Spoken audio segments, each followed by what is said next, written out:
The Adventures of Sherlock Holmes, by Sir Arthur Conan Doyle.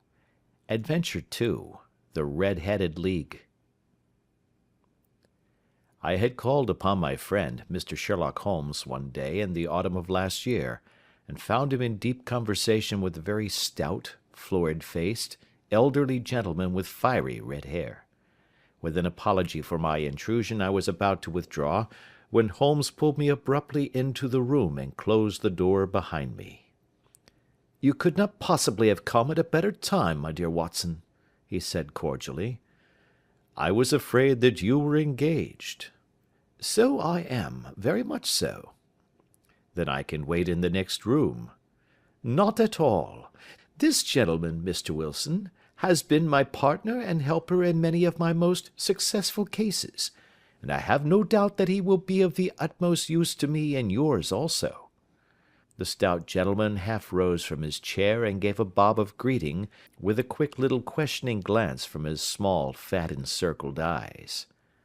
"Try the settee," said Holmes, relapsing into his armchair and putting his fingertips together, as was his custom when in judicial moods.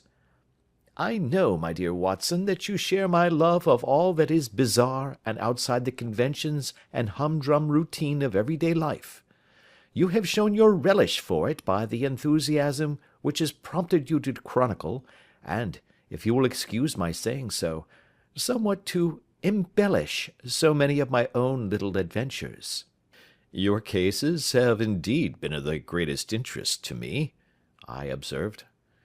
"You will remember that I remarked the other day, just before we went into the very simple problem presented by Miss Mary Sutherland, that for strange effects and extraordinary combinations we must go to life itself, which is always far more daring than any effort of the imagination."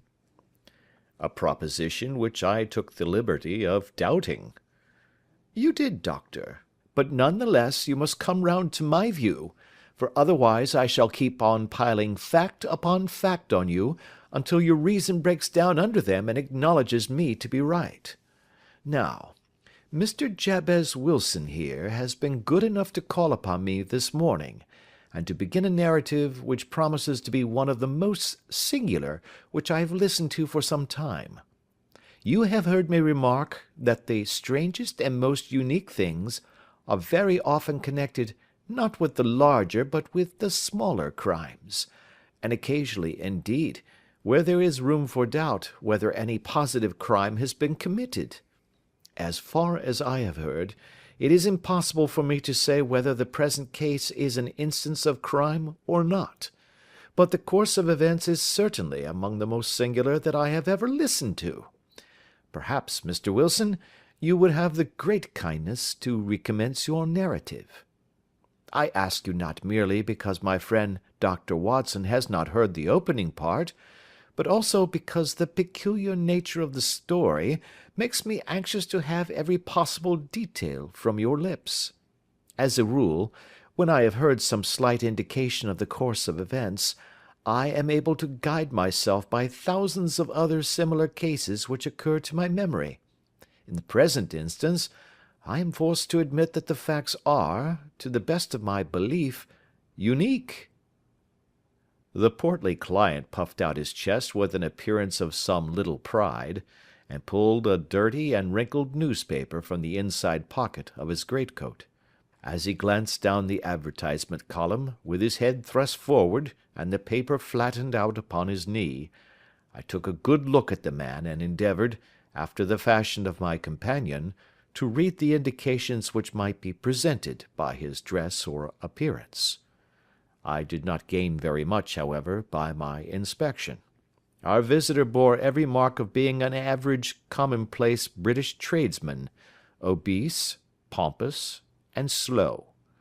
He wore rather baggy grey shepherd's check trousers, a not over-clean black frock-coat, unbuttoned in the front, and a drab waistcoat with a heavy brassy Albert chain, and a square pierced bit of metal dangling down as an ornament.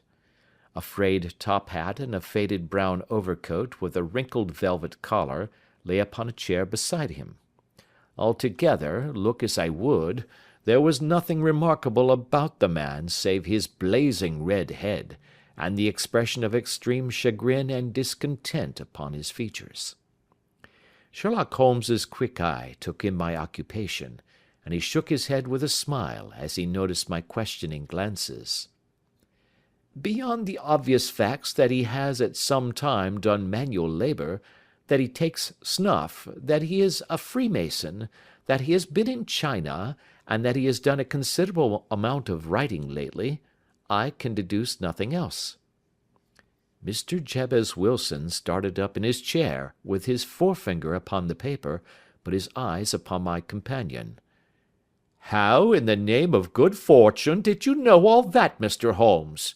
he asked. "How did you know, for example, that I did manual labour? It's as true as gospel, for I began as a ship's carpenter." "Your hands, my dear sir. Your right hand is quite a size larger than your left. You have worked with it, and the muscles are more developed." "Well, the snuff, then, and the Freemasonry?" "I won't insult your intelligence by telling you how I read that, especially as, rather against the strict rules of your order, you use an arc and compass breastpin." "Ah, of course, I forgot that. But the writing?" "What else can be indicated by that right cuff so very shiny for 5 inches, and the left one with the smooth patch near the elbow where you rested upon the desk?" "Well, but China?" "The fish that you have tattooed immediately above your right wrist could only have been done in China. I have made a small study of tattoo marks, and have even contributed to the literature of the subject. That trick of staining the fish's scales of a delicate pink is quite peculiar to China. When, in addition, I see a Chinese coin hanging from your watch chain, the matter becomes even more simple." Mr. Jabez Wilson laughed heavily. "Well, I never," said he. "I thought at first that you had done something clever, but I see that there was nothing in it after all." "I begin to think, Watson," said Holmes, "that I make a mistake in explaining. Omne ignoratum pro magnifico, you know, and my poor little reputation, such as it is, will suffer shipwreck if I am so candid. Can you not find the advertisement, Mr. Wilson?" "Yes, I have got it now," he answered with his thick red finger planted halfway down the column. "Here it is. This is what began it all. You just read it for yourself, sir." I took the paper from him and read as follows: "To the Red-Headed League. On account of the bequest of the late Ezekiah Hopkins, of Lebanon, Pennsylvania, USA, there is now another vacancy open which entitles a member of the League to a salary of £4 a week for purely nominal services. All red-headed men who are sound in body and mind, and above the age of 21 years, are eligible. Apply in person on Monday at 11 o'clock to Duncan Ross, at the offices of the League, 7 Pope's Court, Fleet Street." "What on earth does this mean?" I ejaculated after I had twice read over the extraordinary announcement. Holmes chuckled and wriggled in his chair, as was his habit when in high spirits. "It is a little off the beaten track, isn't it?" said he. "And now, Mr. Wilson, off you go at scratch and tell us all about yourself, your household, and the effect which this advertisement had upon your fortunes. You will first make a note, Doctor, of the paper and the date." "It is the Morning Chronicle of April 27, 1890, just 2 months ago." "Very good. Now, Mr. Wilson?" "Well, it is just as I have been telling you, Mr. Sherlock Holmes," said Jabez Wilson, mopping his forehead. "I have a small pawnbroker's business at Coburg Square, near the city. It's not a very large affair, and of late years it has not done more than just give me a living. I used to be able to keep 2 assistants, but now I only keep 1, and I would have a job to pay him but that he is willing to come for half wages so as to learn the business." "What is the name of this obliging youth?" asked Sherlock Holmes. "His name is Vincent Spaulding, and he's not such a youth either. It's hard to say his age. I should not wish a smarter assistant, Mr. Holmes, and I know very well that he could better himself and earn twice what I am able to give him. But, after all, if he is satisfied, why should I put ideas in his head?" "Why, indeed? You seem most fortunate in having an employee who comes under the full market price. It is not a common experience among employers in this age. I don't know that your assistant is not as remarkable as your advertisement." "Oh, he has his faults, too," said Mr. Wilson. "Never was such a fellow for photography. Snapping away with a camera when he ought to be improving his mind, and then diving down into the cellar like a rabbit into its hole to develop his pictures. That is his main fault, but on the whole, he's a good worker. There's no vice in him." "He is still with you, I presume?" "Yes, sir. He and a girl of 14, who does a bit of simple cooking and keeps the place clean. That's all I have in the house, for I am a widower and never had any family. We live very quietly, sir, the three of us, and we keep a roof over our heads and pay our debts, if we do nothing more. The first thing that put us out was that advertisement. Spaulding, he came down into the office just this day 8 weeks, with this very paper in his hand, and he says, 'I wish to the Lord, Mr. Wilson, that I was a red-headed man.' 'Why that?' I asks. 'Why,' says he, 'here's another vacancy on the League of the Red-headed Men. It's worth quite a little fortune to any man that gets it, and I understand that there are more vacancies than there are men, so that the trustees are at their wits' end what to do with the money. If my hair would only change colour, here's a nice little crib all ready for me to step into.' 'Why, what is it, then?' I asked. You see, Mr. Holmes, I am a very stay-at-home man, and as my business come to me instead of my having to go to it, I was often weeks on end without putting my foot over the doormat. In that way, I didn't know much of what was going on outside, and I was always glad of a bit of news. Have you never heard of the League of the Red-headed Men?' he asked with his eyes open. 'Never.' 'Why, I wonder at that, for you are eligible yourself for one of the vacancies.' 'And what are they worth?' I asked. 'Oh, merely a couple of hundred a year, but the work is slight, and it need not interfere very much with one's other occupations.' Well, you can easily think that that made me prick up my ears, for the business has not been over good for some years, and an extra couple of hundred would have been very handy. 'Tell me all about it,' said I. 'Well,' said he, showing me the advertisement, 'you can see for yourself that the League has a vacancy, and there is the address where you should apply for particulars. As far as I can make out, the League was founded by an American millionaire, Ezekiah Hopkins, who was very peculiar in his ways. He was himself red-headed, and he had a great sympathy for all red-headed men. So, when he died, it was found that he had left his enormous fortune in the hands of trustees, with instructions to apply the interest to the providing of easy berths to men whose hair is of that colour. From all I hear, it is splendid pay and very little to do.' 'But,' said I, 'there would be millions of red-headed men who would apply.' 'Not so many as you might think,' he answered. 'You see, it is really confined to Londoners and to grown men. This American had started from London when he was young, and he wanted to do the old town a good turn. Then again, I have heard it is no use your applying if your hair is light red, or dark red, or anything but real bright, blazing, fiery red. Now, if you cared to apply, Mr. Wilson, you would just walk in, but perhaps it would hardly be worth your while to put yourself out of the way for the sake of a few £100. Now, it is a fact, gentlemen, as you may see for yourselves, that my hair is of a very full and rich tint, so that it seemed to me that if there was to be any competition in the matter, I stood as good a chance as any man that I had ever met. Vincent Spaulding seemed to know so much about it that I thought he might prove useful, so I just ordered him to put up the shutters for the day, and to come right away with me. He was very willing to have a holiday, so we shut the business up and started off for the address that was given us in the advertisement.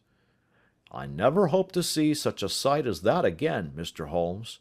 From north, south, east, and west, every man who had a shade of red in his hair had tramped into the city to answer the advertisement.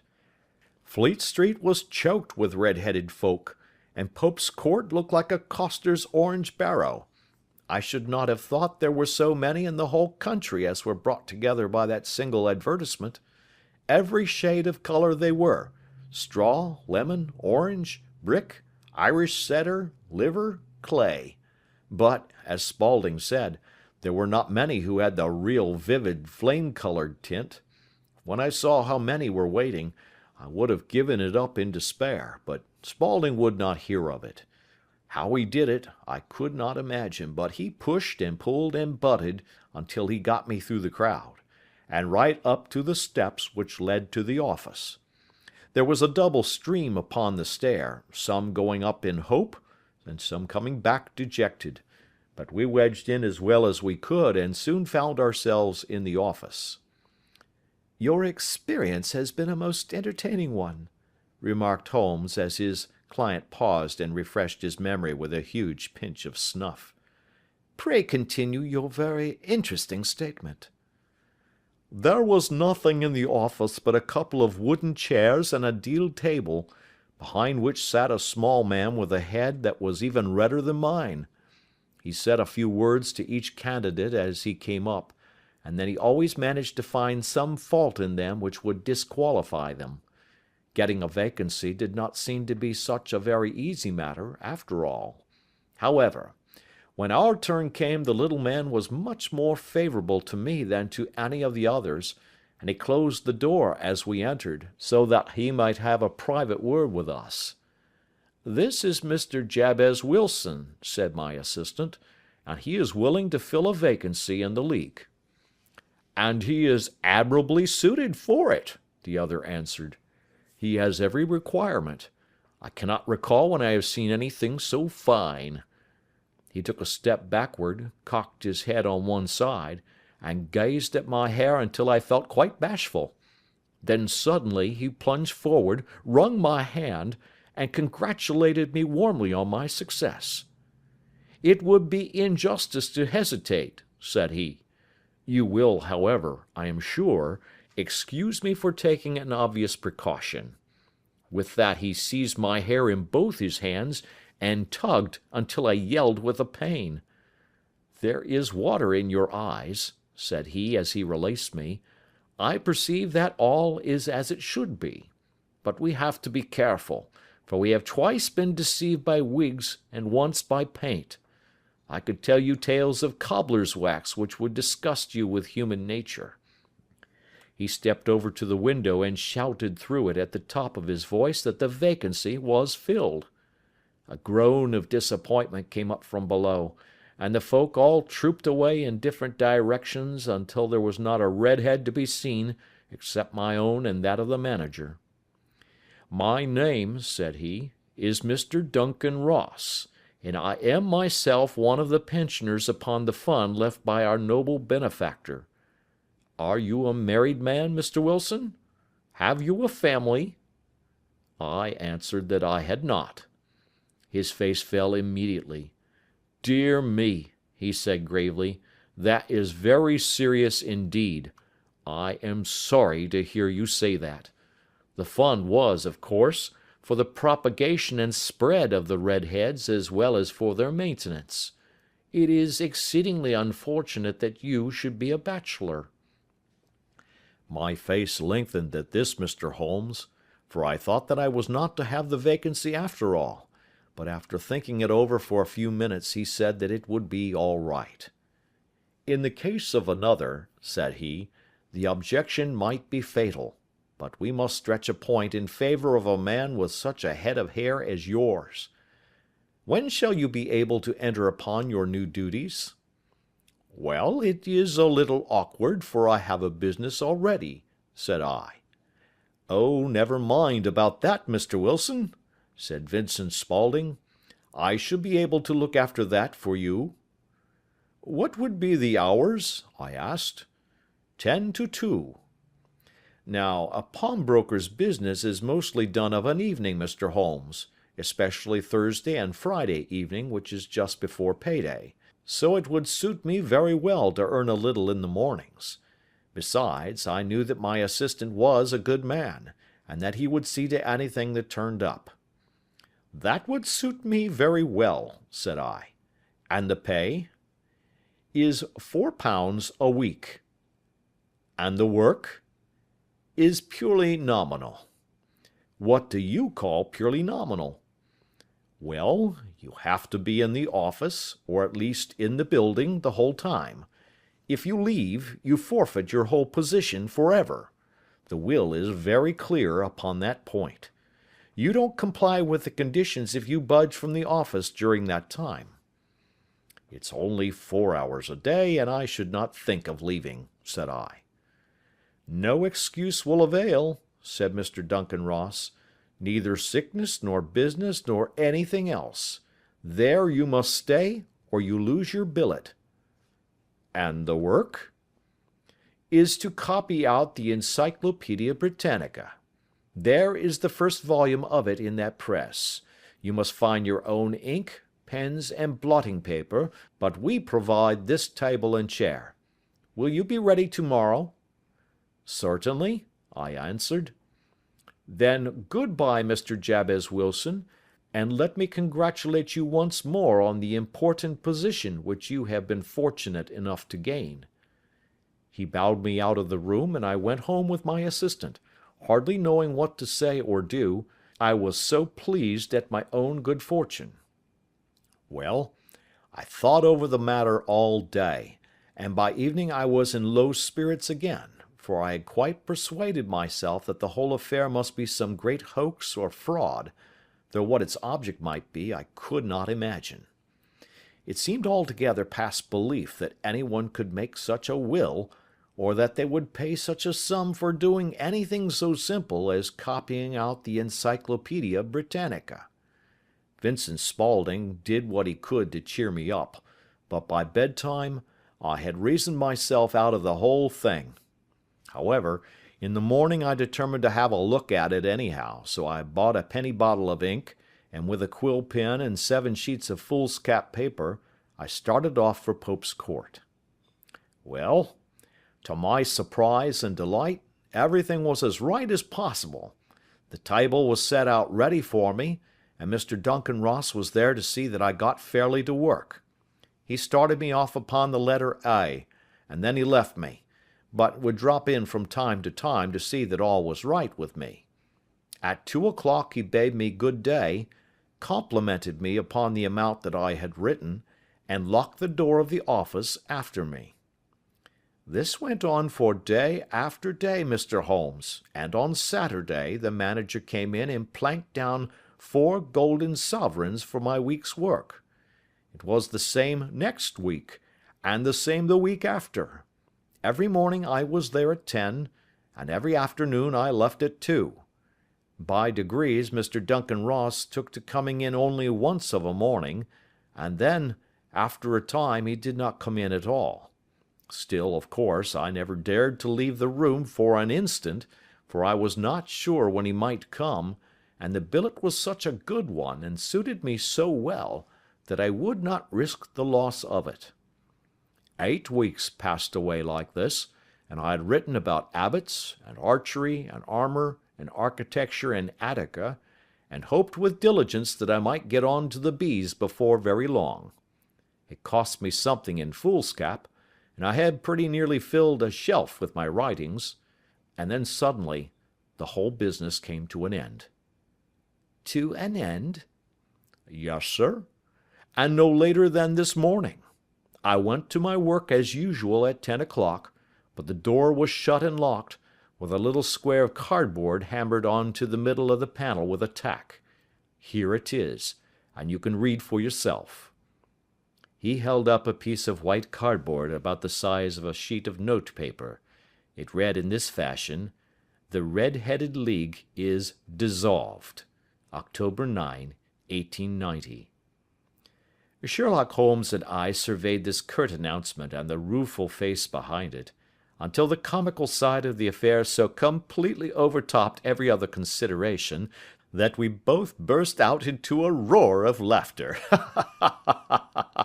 "I cannot see that there is anything very funny," cried our client, flushing up to the roots of his flaming head. "If you can do nothing better than laugh at me, I can go elsewhere." "No, no," cried Holmes, shoving him back into the chair from which he had half risen. "I really wouldn't miss your case for the world. It is most refreshingly unusual. But there is, if you will excuse my saying so, something just a little funny about it. Pray, what steps did you take when you found the card upon the door?" "I was staggered, sir. I did not know what to do. Then I called at the offices round, but none of them seemed to know anything about it. Finally, I went to the landlord, who is an accountant living on the ground floor, and I asked him if he could tell me what had become of the Red-Headed League. He said that he had never heard of any such body. Then I asked him who Mr. Duncan Ross was. He answered that the name was new to him. "Well," said I, "the gentleman at number 4. "What, the red-headed man?" "Yes." "Oh," said he, "his name was William Morris. He was a solicitor, and was using my room as a temporary convenience until his new premises were ready. He moved out yesterday." "Where could I find him?" "Oh, at his new offices? He did tell me the address. Yes, 17 King Edward Street, near St. Paul's."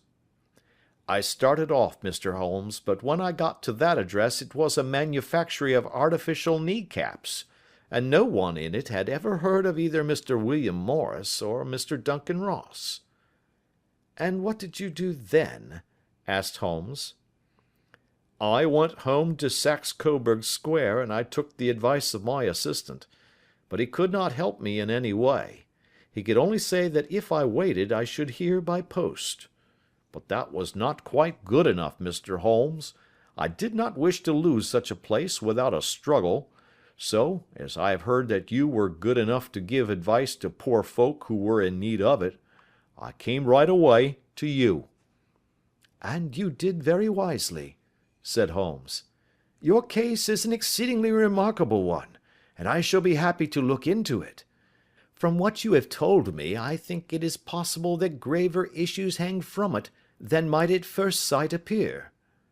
"Grave enough," said Mr. Jabez Wilson. "Why, I have lost £4 a week." "As far as you are personally concerned," remarked Holmes, "I do not see that you have any grievance against this extraordinary league. On the contrary, you are, as I understand, richer by some £30, to say nothing of the minute knowledge which you have gained on every subject which comes under the letter A. You have lost nothing by them." "No, sir, but I want to find out about them, and who they are, and what their object was in playing this prank, if it was a prank, upon me. It was a pretty expensive joke for them, for it cost them £32. "We shall endeavour to clear up these points for you. And first, one or two questions, Mr. Wilson. This assistant of yours, who first called your attention to the advertisement, how long has he been with you?" "About a month, then." "How did he come?" "In answer to an advertisement." "Was he the only applicant?" "No, I had a dozen." "Why did you pick him?" "Because he was handy and would come cheap." "At half wages, in fact?" "Yes." "What is he like, this Vincent Spaulding?" Small, stout built, very quick in his ways, no hair on his face, though he's not short of 30, has a white splash of acid upon his forehead." Holmes sat up in his chair in considerable excitement. "I thought as much," said he. "Have you ever observed that his ears are pierced for earrings?" "Yes, sir. He told me that a gipsy had done it for him when he was a lad." Said Holmes, sinking back in deep thought. "He is still with you?" "Oh, yes, sir. I have only just left him." "And has your business been attended to in your absence?" "Nothing to complain of, sir. There's never very much to do of a morning." "That will do, Mr. Wilson. I shall be happy to give you an opinion upon the subject in the course of a day or two. To-day is Saturday, and I hope that by Monday we may come to a conclusion." "Well, Watson," said Holmes, when our visitor had left us, "what do you make of it all?" "I make nothing of it," I answered frankly. "It is a most mysterious business." "As a rule," said Holmes, "the more bizarre a thing is, the less mysterious it proves to be. It is your commonplace, featureless crimes which are really puzzling, just as a commonplace face is the most difficult to identify. But I must be prompt over this matter." "What are you going to do, then?" I asked. "To smoke," he answered. "It is quite a three-pipe problem, and I beg that you won't speak to me for 50 minutes." He curled himself up in his chair, with his thin knees drawn up to his hawk-like nose, and there he sat with his eyes closed and his black clay pipe thrusting out like the bill of some strange bird. I had come to the conclusion that he had dropped asleep, and indeed was nodding myself, when he suddenly sprang out of his chair with the gesture of a man who has made up his mind, and put his pipe down upon the mantelpiece. "Sarasate plays at St. James's Hall this afternoon," he remarked. "What do you think, Watson? Could your patient spare you for a few hours?" "I have nothing to do today. My practice is never very absorbing." "Then put on your hat and come. I am going through the city first, and we can have some lunch on the way. I observe that there is a good deal of German music on the programme, which is rather more to my taste than Italian or French. It is introspective, and I want to introspect. Come along." We travelled by the Underground as far as Aldersgate, and a short walk took us to Saxe Coburg Square, the scene of the singular story which we had listened to in the morning. It was a poky, little, shabby, genteel place, where 4 lines of dingy, 2-storied brick houses looked out into a small railed-in enclosure, where a lawn of weedy grass and a few clumps of faded laurel bushes made a hard fight against a smoke-laden and uncongenial atmosphere. 3 gilt balls and a brown board with Jabez Wilson in white letters upon a corner house announced the place where our red-headed client carried on his business.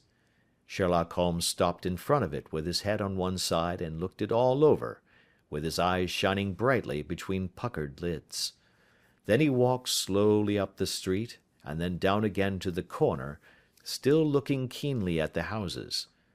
Finally he returned to the pawnbroker's, and, having thumped vigorously upon the pavement with his stick 2 or 3 times, he went up to the door and knocked. It was instantly opened by a bright-looking, clean-shaven young fellow, who asked him to step in. "Thank you," said Holmes. "I only wished to ask you how you would go from here to the Strand." "Third right, fourth left," answered the assistant promptly, closing the door. "Smart fellow, that," observed Holmes as we walked away. "He is, in my judgment, the 4th smartest man in London, and for daring I am not sure that he has not a claim to be 3rd. I have known something of him before." "Evidently," said I, "Mr. Wilson's assistant counts for a good deal in this mystery of the Red-Headed League. I am sure that you inquired your way merely in order that you might see him." "Not him." "What then?" "The knees of his trousers." And what did you see? What I expected to see. Why did you beat the pavement? My dear doctor, this is a time for observation, not for talk. We are spies in an enemy's country. We know something of Saxe-Coburg Square. Let us now explore the parts which lie behind it. The road in which we found ourselves as we turned round the corner from the retired Saxe-Coburg Square presented as great a contrast to it as the front of a picture does to the back. It was one of the main arteries which conveyed the traffic of the city to the north and west. The roadway was blocked with the immense stream of commerce flowing in a double tide inward and outward, while the footpaths were black with the hurrying swarm of pedestrians. It was difficult to realize, as we looked at the line of fine shops and stately business premises, that they really abutted on the other side upon the faded and stagnant square which we had just quitted. "Let me see," said Holmes, standing at the corner and glancing along the line. "I should like just to remember the order of the houses here. It is a hobby of mine to have an exact knowledge of London. There is Mortimer's, the tobacconist, the Coburg branch of the City and Suburban Bank, the Vegetarian Restaurant, and McFarlane's Carriage Building Depot. That carries us right on to the other block. And now, doctor, we've done our work, so it's time we had some play. A sandwich and a cup of coffee, and then off to violin land, where all is sweetness and delicacy and harmony, and there are no red-headed clients to vex us with their conundrums." My friend was an enthusiastic musician, being himself not only a very capable performer, but a composer of no ordinary merit. All the afternoon he sat in the stalls, wrapped in the most perfect happiness, gently waving his long, thin fingers in time to the music, while his gently smiling face and his languid, dreamy eyes were as unlike those of Holmes the sleuth-hound, Holmes the relentless, keen-witted, ready-handed criminal agent, as it was possible to conceive. In his singular character, the dual nature alternately asserted itself, and his extreme exactness and astuteness represented, as I have often thought, the reaction against the poetic and contemplative mood which occasionally predominated in him. The swing of his nature took him from extreme languor to devouring energy, and as I knew well, he was never so truly formidable as when, for days on end, he had been lounging in his armchair amid his improvisations and his black-letter editions. Then it was that the lust of the chase would suddenly come upon him, and that his brilliant reasoning power would rise to the level of intuition, until those who were unacquainted with his methods would look askance at him as on a man whose knowledge was not that of other mortals. When I saw him that afternoon so enwrapped in the music at St. James's Hall, I felt that an evil time might be coming upon those whom he had set himself to hunt down. "You want to go home, no doubt, doctor?" he remarked as we emerged. "Yes, it could be as well." "And I have some business to do which will take some hours. This business at Coburg Square is serious." "Why serious?" "A considerable crime is in contemplation. I have every reason to believe that we shall be in time to stop it. But today being Saturday rather complicates matters. I shall want your help tonight." "At what time?" 10 will be early enough." "I shall be at Baker Street at 10." "Very well. And, I say, doctor, there may be some little danger, so kindly put your army revolver in your pocket." He waved his hand, turned on his heel, and disappeared in an instant among the crowd. I trust that I am not more dense than my neighbours, but I was always oppressed with a sense of my own stupidity in my dealings with Sherlock Holmes. Here I had heard what he had heard, I had seen what he had seen, and yet from his words it was evident that he saw clearly not only what had happened but what was about to happen, while to me the whole business was still confused and grotesque. As I drove home to my house in Kensington, I thought over it all, with the extraordinary story of the red-headed copier of the Encyclopedia, down to the visit to Saxe Coburg Square, and the ominous words with which he had parted from me. What was this nocturnal expedition, and why should I go armed? Where were we going, and what were we to do? I had the hint from Holmes that this smooth-faced pawnbroker's assistant was a formidable man, a man who might play a deep game. I tried to puzzle it out, but only gave it up in despair and set the matter aside until night should bring an explanation. It was 9:15 when I started from home and made my way across the park, and so through Oxford Street to Baker Street. 2 hansoms were standing at the door, and as I entered the passage I heard the sound of voices from above. On entering his room, I found Holmes in animated conversation with 2 men, one of whom I recognized as Peter Jones, the official police agent, while the other was a long, thin, sad-faced man, with a very shiny hat and oppressively respectable frock coat. "Ha! Our party is complete," said Holmes, buttoning up his pea-jacket, and taking his heavy hunting crop from the rack. "Watson, I think you know Mr. Jones of Scotland Yard? Let me introduce you to Mr. Merryweather, who is to be our companion in tonight's adventure." "We're hunting in couples again, Doctor, you see," said Jones in his consequential way. "Our friend here is a wonderful man for starting a chase. All he wants is an old dog to help him do the running down." "I hope a wild goose may not prove to be the end of our chase," observed Mr. Merryweather gloomily. "You may place considerable confidence in Mr. Holmes, sir," said the police agent loftily. "He has his own little methods, which are, if you won't mind my saying so, just a little too theoretical and fantastic, but he has the makings of a detective in him. It is not too much to say that once or twice, as in that business of the Sholto murder and the Agra treasure, he has been more nearly correct than the official force." "Oh, if you say so, Mr. Jones, it is all right," said the stranger with deference. "Still, I confess that I miss my rubber. It is the first Saturday night for 27 years that I have not had my rubber." "I think you will find," said Sherlock Holmes, "that you will play for a higher stake tonight than you have ever done yet, and that the play will be more exciting. For you, Mr. Merryweather, the stake will be some £30,000, and for you, Jones, it will be the man upon whom you wish to lay your hands." "John Clay, the murderer, thief, smasher, and forger. He's a young man, Mr. Merryweather, but he is at the head of his profession, and I would rather have my bracelets on him than on any criminal in London. He's a remarkable man, is young John Clay. His grandfather was a royal duke, and he himself has been to Eton and Oxford. His brain is as cunning as his fingers, and though we meet signs of him at every turn, we never know where to find the man himself. He'll crack a crib in Scotland one week, and be raising money to build an orphanage in Cornwall the next. I've been on his track for years and have never set eyes on him yet."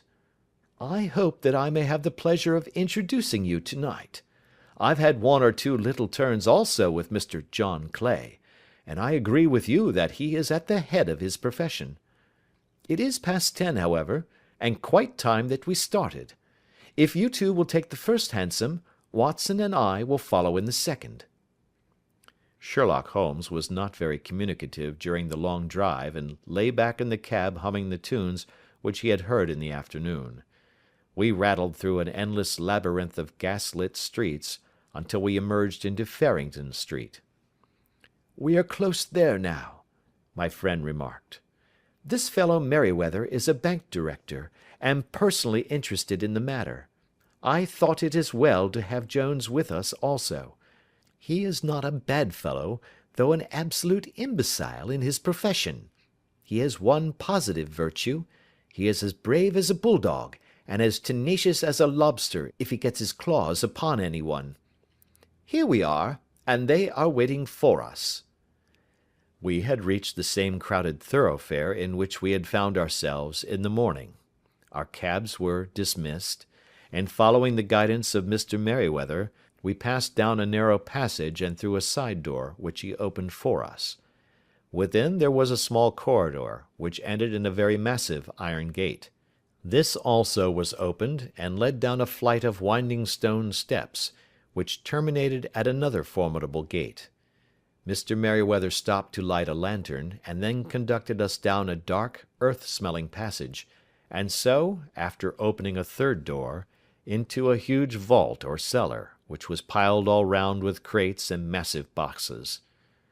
"You are not very vulnerable from above," Holmes remarked as he held up the lantern and gazed about him. "Nor from below," said Mr. Merryweather, striking his stick upon the flags which lined the floor. "Why, dear me, it sounds quite hollow," he remarked, looking up in surprise. "I must really ask you to be a little more quiet," said Holmes severely. "You have already imperilled the whole success of our expedition. Might I beg that you would have the goodness to sit down upon one of these boxes, and not to interfere?" The solemn Mr. Merryweather perched himself upon a crate, with a very injured expression upon his face, while Holmes fell upon his knees upon the floor, and, with the lantern and a magnifying lens, began to examine minutely the cracks between the stones. A few seconds sufficed to satisfy him, for he sprang to his feet again, and put his glass in his pocket.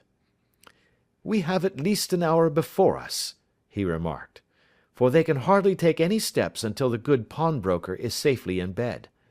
Then they will not lose a minute, for the sooner they do their work the longer time they will have for their escape. We are at present, Doctor, as no doubt you have divined, in the cellar of the City branch of one of the principal London banks. Mr. Merryweather is the chairman of directors, and he will explain to you that there are reasons why the more daring criminals of London should take a considerable interest in this cellar at present." "It is our French gold," whispered the director. "We have had several warnings that an attempt might be made upon it." "Your French gold?" "Yes. We had occasion some months ago to strengthen our resources, and borrowed for that purpose 30,000 napoleons from the Bank of France. It has become known that we have never had occasion to unpack the money, and that it is still lying in our cellar. The crate upon which I sit contains 2,000 napoleons packed between layers of lead foil. Our reserve of bullion is much larger at present than is usually kept in a single branch office, and the directors have had misgivings upon the subject." "Which were very well justified," observed Holmes. "And now it is time that we arranged our little plans. I expect that within an hour matters will come to a head. In the meantime, Mr. Merryweather, we must put the screen over that dark lantern." "And sit in the dark?" "I am afraid so. I had brought a pack of cards in my pocket, and I thought that, as we were a partie carrée, you might have your rubber after all. But I see that the enemy's preparations have gone so far that we cannot risk the presence of a light. And, first of all, we must choose our positions. These are daring men, and though we shall take them at a disadvantage, they may do us some harm unless we are careful. I shall stand behind this crate, and do you conceal yourselves behind those. Then, when I flash a light upon them, close in swiftly. If they fire, Watson, have no compunction about shooting them down." I placed my revolver, cocked, upon the top of the wooden case behind which I crouched. Holmes shot the slide across the front of his lantern and left us in pitch darkness, such an absolute darkness as I have never before experienced. The smell of hot metal remained to assure us that the light was still there, ready to flash out at a moment's notice. To me, with my nerves worked up to a pitch of expectancy, there was something depressing and subduing in the sudden gloom, and in the cold, dank air of the vault. "They have but one retreat," whispered Holmes. "That is back through the house into Saxe Coburg Square. I hope that you have done what I asked you, Jones." "I have an inspector and 2 officers waiting at the front door." "Then we have stopped all the holes, and now we must be silent and wait." What a time it seemed! From comparing notes afterwards it was but an hour and a quarter. Yet it appeared to me that the night must have almost gone, and the dawn be breaking above us. My limbs were weary and stiff, for I feared to change my position, yet my nerves were worked up to the highest pitch of tension, and my hearing was so acute that I could not only hear the gentle breathing of my companions, but I could distinguish the deeper, heavier in-breath of the bulky Jones from the thin, sighing note of the bank director. From my position I could look over the case in the direction of the floor. Suddenly, my eyes caught the glint of a light. At first it was but a lurid spark upon the stone pavement. Then it lengthened out until it became a yellow line, and then, without any warning or sound, a gash seemed to open, and a hand appeared, a white, almost womanly hand, which felt about in the centre of the little area of light. For a minute or more the hand, with its writhing fingers, protruded out of the floor. Then it was withdrawn as suddenly as it appeared, and all was dark again save the single lurid spark which marked a chink between the stones. Its disappearance, however, was but momentary. With a rending, tearing sound, one of the broad white stones turned over upon its side and left a square, gaping hole, through which streamed the light of a lantern. Over the edge there peeped a clean-cut, boyish face, which looked keenly about it, and then, with a hand on either side of the aperture, drew itself shoulder-high and waist-high, until one knee rested upon the edge. In another instant he stood at the side of the hole and was hauling after him a companion, lithe and small like himself, with a pale face, and a shock of very red hair. "It's all clear," he whispered. "Have you the chisel and the bags? Great Scott! Jump, Archie, jump, and I'll swing for it." Sherlock Holmes had sprung out and seized the intruder by the collar. The other dived down the hole, and I heard the sound of rending cloth as Jones clutched at his skirts. The light flashed upon the barrel of a revolver, but Holmes's hunting crop came down on the man's wrist, and the pistol clinked upon the stone floor. "It's no use, John Clay," said Holmes blandly. "You have no chance at all." "So I see," the other answered with the utmost coolness. "I fancy that my pal is all right, though I see you have got his coat-tails." "There are 3 men waiting for him at the door," said Holmes. "Oh, indeed. You seem to have done the thing very completely. I must compliment you." "And I you," Holmes answered. "Your red-headed idea was very new and effective." "You'll see your pal again presently," said Jones. "He's quicker at climbing down holes than I am. Just hold out while I fix the derbies." "I beg that you will not touch me with your filthy hands," remarked our prisoner as the handcuffs clattered upon his wrist. "You may not be aware that I have royal blood in my veins. Have the goodness also, when you address me, always to say sir and please." "All right," said Jones with a stare and a snigger.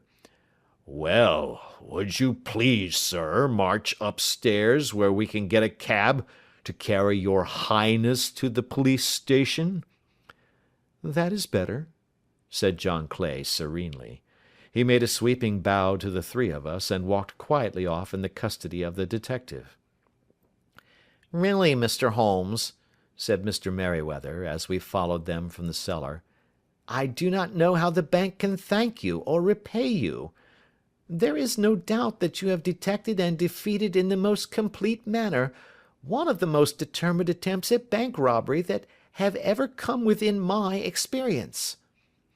"I have had 1 or 2 little scores of my own to settle with Mr. John Clay," said Holmes. "I have been at some small expense over this matter, which I shall expect the bank to refund, but beyond that I am amply repaid by having had an experience which is in many ways unique, and by hearing the very remarkable narrative of the Red-Headed League. "You see, Watson," he explained in the early hours of the morning, as we sat over a glass of whiskey and soda in Baker Street, "it was perfectly obvious from the first that the only possible object of this rather fantastic business of the advertisement of the League, and the copying of the encyclopedia, must be to get this not over-bright pawnbroker out of the way for a number of hours every day. It was a curious way of managing it, but really, it would be difficult to suggest a better. The method was no doubt suggested to Clay's ingenious mind by the colour of his accomplice's hair. The £4 a week was a lure which must draw him, and what was it to them, who were playing for thousands? They put in the advertisement, one rogue has the temporary office, the other rogue incites the man to apply for it, and together they managed to secure his absence every morning in the week. From the time that I heard of the assistant having come for half wages, it was obvious to me that he had some strong motive for securing the situation." "But how could you guess what the motive was?" "Had there been women in the house, I should have suspected a mere vulgar intrigue. That, however, was out of the question. The man's business was a small one, and there was nothing in his house which could account for such elaborate preparations, and such an expenditure as they were at. It must then be something out of the house. What could it be? I thought of the assistant's fondness for photography, and his trick of vanishing into the cellar. The cellar! There was the end of this tangled clue. Then I made inquiries as to this mysterious assistant, and found that I had to deal with one of the coolest and most daring criminals in London.